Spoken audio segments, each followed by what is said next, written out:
کیا کہہ سکتے ہیں اس کے بارے میں؟ دیکھیے کتنی جانوں کا بے قصور جانوں کا نقصان ہوا؟ وہاں پہ جو بیٹا اپنی ماں کی انگلی پکڑ کے جعفر ایکسپریس پہ بیٹھ کے سکھر جانے کے لیے، ملتان جانے کے لیے پہنچا تھا، لاہور ساہیوال جانے کے لیے، لاہور پہنچنے کے لیے، اس کا کیا قصور تھا؟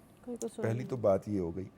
دوسری یہ ہے کہ یہ جب سے کلبھوشن یادو ہم نے پکڑا ہے اور ہم نے یہ دنیا کو دکھایا ہے کہ یہ پاکستان میں آ کے دہشت گردی کی سرگرمیاں آرگنائز کرتا تھا، اور دہشت گردی کی سرگرمیوں کی نوعیت کیا تھی کہ وہ وہاں کے جو گروپ تھے نا، جو آپس میں بھی ایک دوسرے کا مخالف تھے اور حکومت پاکستان کے بھی مخالف تھے، خوارج اور یہ دہشت گرد تنظیمیں جو ہیں، یہ جو دہشت گرد تنظیمیں، یہ ایک دوسرے کی بھی مخالف تھے، ایک دوسرے کے خون کے پیاسے تھے۔ اگر میں آپ کو یاد دلاؤں تو یہ ایک حملہ کر کے ایک جگہ کے اوپر ایران کے بارڈر کی طرف بھاگ رہے تھے، تو خوارج کا راستے میں ان سے تبادلہ ہوا تو انہوں نے اس کے 18-19 لوگ مار دیے تھے، یہ ان دہشت گردوں کے جو کوئٹہ کے ارد گرد جنہوں نے یہ حرکت فرمائی ہے۔ تو اس دور کے مطلب کہ اس کے بعد یہ کلبھوشن یادو اینڈ کمپنی کی کوششوں کے نتیجے میں ان دونوں کا آپس میں الائنس ہو گیا، صحیح، اور اس الائنس کے بعد ہم دہشت گردی کی سرگرمیوں کے اندر ایک بہت زیادہ رائز دیکھ رہے ہیں، بڑی لمبی لہر چلی ہے۔ اور اس انڈرسٹینڈنگ کے بعد یا اس ایگریمنٹ کے بعد یہ جو دہشت گرد پہلے ایران میں چھپے ہوتے تھے یا چاہے باہر سے ہدایات لیتے تھے، یہ بھی افغانستان منتقل ہو چکے ہوئے ہیں۔ اور میرا خیال یہ ہے کہ پورا من لوگوں کے اوپر حملہ کرنے والا شخص جو ہے وہ اس بات کو ڈیزرو نہیں کرتا کہ اس کے ساتھ کوئی ڈائیلاگ کرنے کی بات کی جائے، اس کے ساتھ کوئی نرمی برتنے کی بات کی جائے۔ ریاست کو اپنے پورے جبر اور استبداد کے ساتھ اسے کچلنا پڑے گا، بالکل صحیح، اسے کچلنا انسان چاہیے، کہلانے کے تو وہ قابل بالکل نہیں ہے۔ شمائلہ آج ہمیں جو صبح کوئٹہ کا یہ انسیڈنٹ ہوا ہے دھماکے کا، میں نے سنا ہے کہ ابتدائی رپورٹ آ گئی، جی میں نے وہ ابتدائی رپورٹ حاصل کر لی ہے، جو ریلوے ڈپارٹمنٹ نے پرائم منسٹر آف پاکستان کو اور پریزیڈنٹ آف پاکستان کو جو رپورٹ دی ہے، یہ جو ابتدائی تحقیقاتی رپورٹ آئی ہے رضی دادا، یہ دیکھیں وہ کہتے ہیں کہ یہ پلیٹ فارم نمبر 1 کا وہ ٹکٹ گا رہا ہے کوئٹہ ریلوے اسٹیشن کا، جہاں پر یہ بلاسٹ ہوتا ہے، اور بلاسٹ ہوتا ہے صبح 8:20 پہ۔ کوئٹہ ایکسپریس جو ہے، جعفر ایکسپریس جو ہے، یہ پیچھے سیکیورٹی چیک ہو رہی تھی۔ آپ کو پتہ ہے کہ کوئٹہ کے اندر جب یہ ٹرینیں موو ہوتی ہیں، مسافر ٹرینیں، تو ان کو ہماری ادارے اور خفیہ ایجنسیز جو ہیں اس کو ساری ٹرین کو چیک کرتے ہیں۔ اچھا، وہ ٹرین ادھر پیچھے چیک ہو رہی تھی، ابھی پلیٹ فارم پر نہیں آئی، مسافر پلیٹ فارم پر آ چکے تھے۔ 8:20 پہ رپورٹ کہتی ہے کہ دھماکہ ہوا ہے بہت زبردست، اور اس پہ جو بہت زیادہ تعداد جو ہے وہ لوگ اس میں جاں بحق بھی ہوئے ہیں اور زخمی بھی ہوئے ہیں، جن کو فوری طور پر طبی امداد کے لیے قریبی ہاسپٹل لے جایا گیا۔ افواج پاکستان، سول ادارے، تمام ایجنسیز فوراً انہوں نے رش کیا اطلاع ملتے ہی کوئٹہ ریلوے اسٹیشن پہ، اور یہ ساری چیزیں وہاں پر آئیں۔ لیکن ایک بات، وہ جو دہشت گرد ہے نا، تھوڑا سا نلائق آدمی، دیکھیں اللہ تعالیٰ نے دہشت گردی کے جو ٹارگٹ وہ لے کے چلتے ہیں وہ ان کے اپنے ہیں، لیکن بچانے والی ذات بھی دیکھیں اللہ رب العزت اوپر بیٹھے ہیں۔ کہ ابھی ٹرین آپ دیکھیں، جب کبھی بھی آپ کو اسٹیشن جانے کے اتفاق ہوا ہو، جب ٹرین اپنی منزل پر جانے کے لیے کسی اسٹیشن پر رکتی ہے تو بہت زیادہ کراؤڈ ٹرین کی طرف آتا ہے اور ٹرین میں سوار ہوتا ہے۔ ابھی ٹرین آئی نہیں تھی، یہ اللہ تعالیٰ کا بڑا کرم ہوا ہے، ٹرین آنے سے پہلے ہی دھماکہ ہوا، لیکن ریلوے انتظامیہ نے تمام معاملات کو فوری طور پہ سنبھالا، ٹرین آپریشن بحال کیا۔ یہ جو جعفر ایکسپریس ہے جسے 10:10 پر کوئٹہ ریلوے اسٹیشن سے چلنا تھا، یہ صرف 20 منٹ کی تاخیر سے 10:30 پر کوئٹہ سے روانہ ہوئی۔ چمن پیسنجر ٹرین جو ہے وہ بھی بر وقت روانہ ہوئی. اسی طرح بلان ایکسپریس کو بھی کوئٹہ ریلوے اسٹیشن سے نکلنا تھا, ریلوے انتظامیہ نے اس کو بھی بر وقت اپنی منزل کی طرف روانہ کیا. کوئٹہ سے کراچی جاتی ہم ہے. بہت جیسے بڑے کراچی. نقصان سے پھر بھی اللہ تعالیٰ نے ہمیں بچایا. بچے بھی بڑا ہو سکتا تھا. اللہ تعالیٰ معاف کرے. اچھا دادا, اگر ہم یہ کہیں کہ یہ پچھلی پی ٹی آئی کی حکومت کے کچھ غلط فیصلوں کی وجہ سے دوبارہ سے ملک میں دہشت گردی سر اٹھانے لگی تو کیا غلط ہوگا؟ دیکھیے بات یہ ہے کہ جب یہاں پہ سوات کے اندر یا وزیرستان کے اندر آپریشن ہوا تو وہاں سے لوگ ڈسپلیس ہوئے. صحیح. یہ دنیا کا کامیاب ترین آپریشن تھا دہشت گردی کے خلاف. یہ بات ہمیں بار بار بتانی چاہیے. پاک فوج نے آپریشن کیا اور دہشت گرد پاکستان میں جہاں جہاں پہ چھپے ہوئے تھے چن چن کے ان کو بالکل ٹھیک صحیح. ہے جہنم واصل کیا. ان میں سے جو لوگ تھے وہ بھاگ بھاگ کے کچھ لوگ افغانستان گئے اور پاکستان نے اس وقت امریکنز کو بار بار یہ بات کہی کہ ان کو روکیے, یا تو ان کو گرفتار کیجئے, یا ان کو ان کی مائنڈ سیٹ تبدیل کیجئے, ان کا یا آپ کہہ لیں سافٹ ویئر اپڈیٹ کیجئے, ورنہ یہ لوگ پھر ہٹ بیک کر سکتے ہیں. صحیح. اب جناب امریکنز نے ان کو وہاں پہ پناہ دیے رکھی.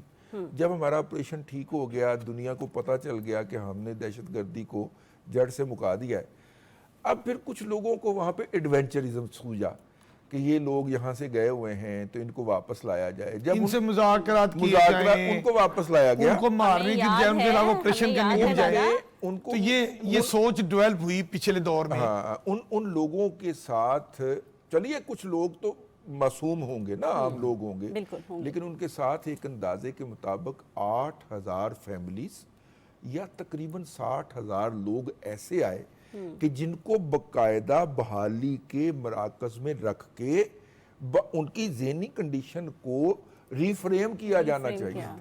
ٹھیک ہے نا, وہ اسے ایک مذہبی فریضہ سمجھ کے اور فرض عین سمجھ کے لگے ہوئے ہیں. بالکل. حالانکہ دنیا کے کسی مذہب کے اندر کسی بے گناہ شہری کی جان لینے کی اجازت نہیں ہے, لیکن وہ اس پہ لگے ہوئے ہیں.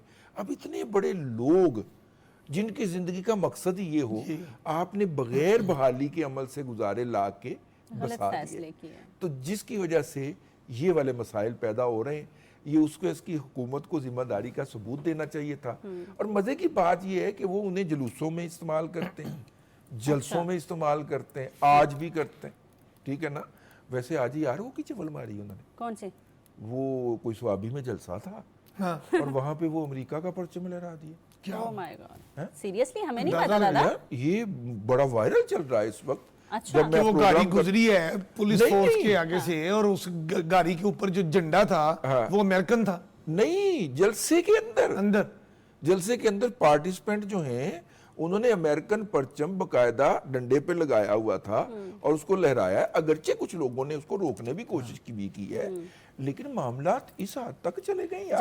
جب آپ کے لیڈرز ہر وقت یہ بیان بازی کرتے رہیں کہ جیسے ہی الیکشن جیتے جائیں گے تو سب سے پہلی کال آئے گی اور ہمیں نہیں, وہ تو میں آپ کو بتاتا ہوں, نوی خبر آئی ہے, ٹرمپ ساڈا بھائی ہے.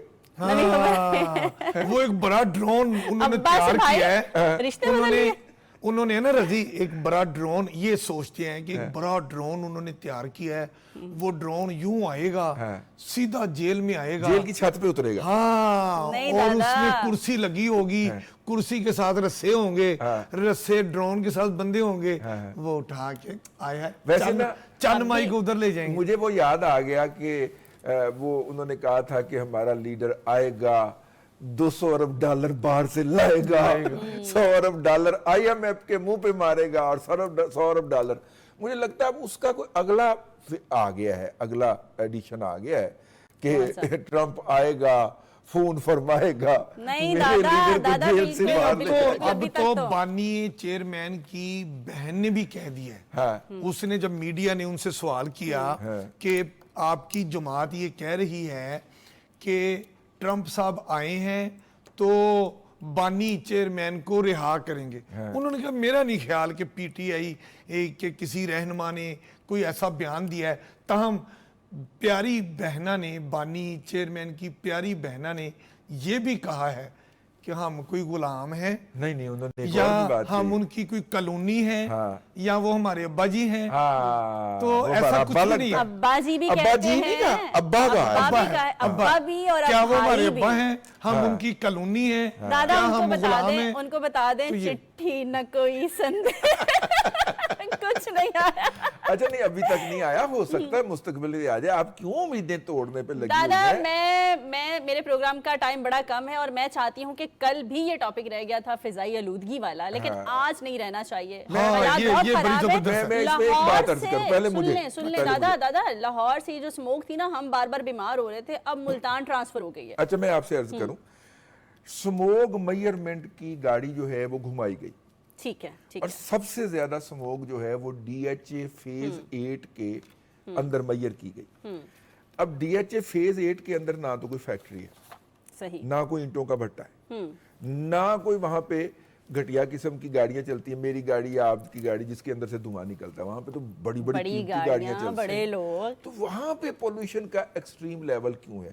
ان تمام احباب اور دوستوں کے لیے جو یہ مذاق اڑا رہے ہیں کہ جناب دیکھیں انڈیا سے کہاں سے پولوشن آ گئی، انڈیا میں تو اس وقت امرتسر میں اپنا انڈیکس اس لیول پہ کام کر رہا ہے، ہمارا کوئی 500 سم تھنگ ہے، ان کا تو 250 پہ ہے، تو وہ تو ود ان رینج ہے۔ کہاں کا 500 ہے ہمارا؟ لاہور امرتسر کا، ہاں، اچھا، امرتسر کے کا۔ وہ کمپیریزن امرتسر کر رہے سے ہیں۔ لاہور میں کیسے آ سکتی ہے؟ تو بھائی فیز 8 جو کہ بی آر بی نہر بالکل پاس بالکل پاس ہے، اور بی آر بی کے پرلی طرف انڈیا ہے، بالکل۔ فیز 8 میں سب سے زیادہ پولوشن کا لیول میئر کیا گیا ہے، تو وہاں پہ پھر کیسے پولوشن ہوگا؟ اس علاقے کے اندر سوچنے کی بات ہے نا۔ اس کا مطلب ہے کہ کہیں ہمسائے سے آئیے۔ ہاں تو ابھی میری ہمسائے بات تو ہو اب رہی تھی اسی میں آج نے کہا پورے شمائلہ، پنجاب میں پھیل گئی ہے۔ میری بات آج ہو رہی تھی، سیکرٹری پنجاب ہیں یہ محکمہ ماحولیات کے راجہ جہانگیر انور، میں نے ان کو پوچھا، میں نے کہا جی یہ تمام میڈیا اخبارات، یہ سوشل میڈیا، سموگ یہ سب کچھ ایسا ہو رہا ہے، پچھلے دور میں یہ مصنوعی بارش کی بات ہو رہی تھی اور وہ پھر مصنوعی بارش کا تجربہ بھی کیا گیا اور وہ تجربہ کامیاب بھی ہوا، یہ اس دفعہ مصنوعی بارش کی طرف آپ کا دھیان جا رہا ہے بیوروکریسی کا یا نہیں؟ تو سیکرٹری ماحولیات راجہ جہانگیر انور بتا رہے تھے کہ انہوں نے 11 نومبر اور 12 نومبر کو فیصلہ کیا تھا یو اے ای گورنمنٹ کے ساتھ مل کے کہ وہ مصنوعی بارش کے لیے اوپر جائیں گے، جہاز اوپر جائے گا، کیمیکل پھینکے گا، بادلوں کے اوپر بارش نیچے آئے گی۔ لیکن انہوں نے ایک بات جو مجھے بتائی، میرے لیے میری معلومات میں اضافہ ہوا، میں آپ کے ساتھ بھی شیئر کرتا ہوں، انہوں نے کہا کہ جو یو اے ای کا طیارہ آتا تھا، ان کے ایکسپرٹس آتے تھے، ان کی ٹیکنالوجی آتی تھی، اور پچھلے سال انہوں نے مصنوعی بارش کا وہ تجربہ کامیاب ہوا، اب یہی ٹیکنالوجی ہماری پاک افواج کے ریسرچ ونگ نے اس پہ کام کیا، اس پہ یہ تجربہ ان کا کامیاب ہوا۔ اب اس وقت محکمہ ماحولیات پنجاب، محکمہ موسمیات کے ساتھ مل کے اور دیگر جو ہمارے متعلقہ ادارے ہیں ان کے ساتھ مل کے یہ فیصلہ ہوا ہے۔ میں آپ کو بتا دوں شمائلہ کی 11 اور 12 نومبر کو جو مصنوعی بارش کے لیے جہاز نے اوپر جانا تھا، بادلوں کے اوپر جا کے کیمیکل پھینکنا تھا، محکمہ موسمیات نے محکمہ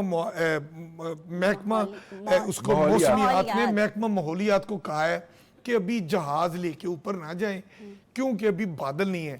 ان کا کہنا ہے محکمہ موسمیات والوں کا کہ اگر ہم لاہور کو ایئر پوائنٹ آف ویو سے 8 حصوں میں تقسیم کر لیں، یہ ذرا سمجھنے کی بات ہے، کم از کم 5 حصوں میں بادل ہوں تو پھر جہاز کا مصنوعی بارش کا تجربہ کامیاب ہو سکتا ہے۔ وہ کہتے ہیں کہ ہمارے پاس ایئرپورٹ پہ جہاز موجود ہے، پائلٹ موجود ہے 24 آور، اور جو کیمیکل اوپر پھینکنا ہے وہ بالکل ان کے پاس موجود ہے صرف، اور پاک فوج کا جو ریسرچ ونگ ہے ان کے ماہرین بھی ایئرپورٹ پہ موجود ہیں، صرف محکمہ موسمیات جس وقت یہ کہے گا میں آپ سے تو یہ جہاز اوپر جائے گا، مصنوعی بارش آئے گی، اور بتایا گیا ہے، ماہرین کہتے ہیں صورتحال کافی بہتر ہو جائے گی۔ 11 کو میں ابھی پروگرام میں آنے سے پہلے دیکھ رہا تھا، 11 کو لاہور میں بادل